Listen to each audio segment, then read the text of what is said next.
Welcome to another episode of SQL Server tutorial. Today we are going to learn about SQL Server constraints. What is SQL constraints and type of constraints. Let's explain what is constraints. Constraints let you define the way the database engine automatically enforces the integrity of a database. In practice, constraints are used to limit the type of data that can go into a table.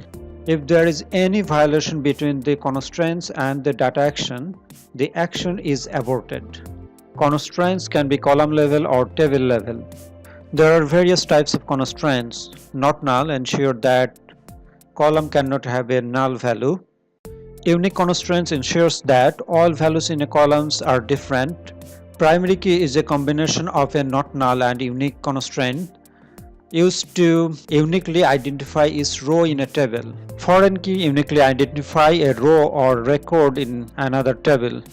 Check constraint ensures that all values in a column satisfies a specific condition. Default constraint sets a default value for a column when no value is specified. Finally, index. Index used to write and retrieve data from the database very quickly. Now we are going to use SQL Server Management Studio to understand constraints. We have already created a database called testDB and some table, customer detail table.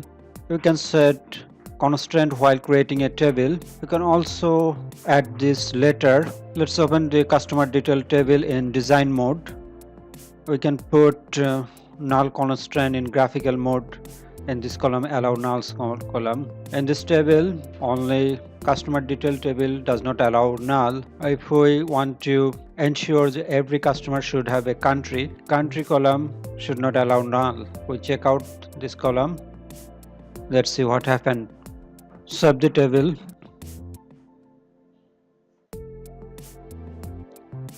Open the table in edit mode. Try to insert a new row.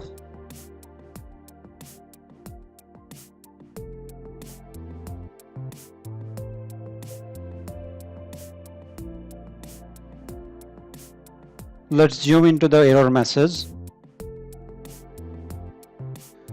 Error message cannot insert the value null into column country. That means our null constraint is working. So if we put the country UK, the data gets saved. So in this example, we learned how to control data input using null constraint. The unique constraint ensures that all values in a column are different. Both the unique and primary key constraint provide a guarantee for uniqueness of a column.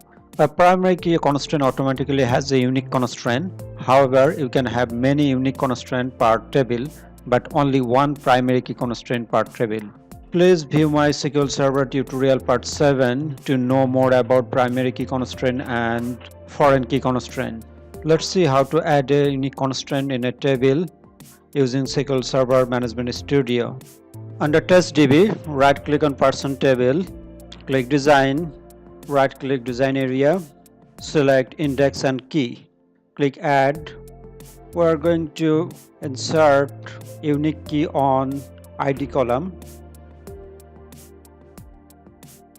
You can change it from here if you want to apply it on another column.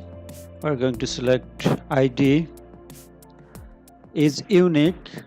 Select yes, close, save the table. Let's check the unique constraint is working or not.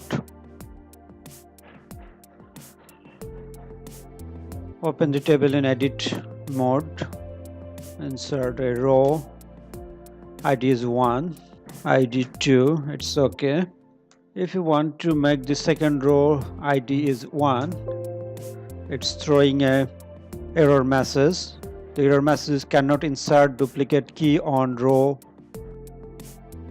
Now check constraint. The check constraint is used to limit the value range that can be placed in a column. If you define a check constraint on a single column, it allows only certain value for this column. If you define check constraint on a table, it can limit the value in a certain column based on values on other columns in the row.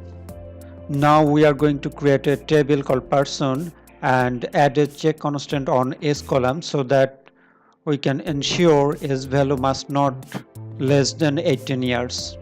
Let's execute the code. Refresh database. Under table, right click on person table, edit the ID 1, first name is and S value is 15. It is showing error message because we have typed 15, so it is less than 18 years. Let's type 18. 18 is accepted. We can preset a value for a column with default constraint. Open persons table in design mode. Select S column and default value binding. Type 40. Our target is to ensure if S value is blank, then S value will be 40 years. Let's check it works or not. Open the table in the editing mode. First name, develop, and I am not supplying any value to S. Close and reopen the table in editing mode. Here you can see default constraint automatically assigned S value to 40.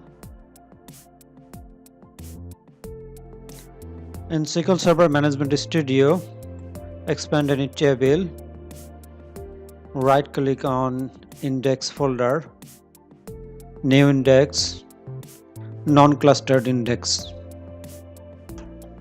Click add, select the column you want to add index, click OK. Click OK to finish. It is that simple. The new cluster index is created. Concept of indexing is very broad. It may take one full episode to understand indexing.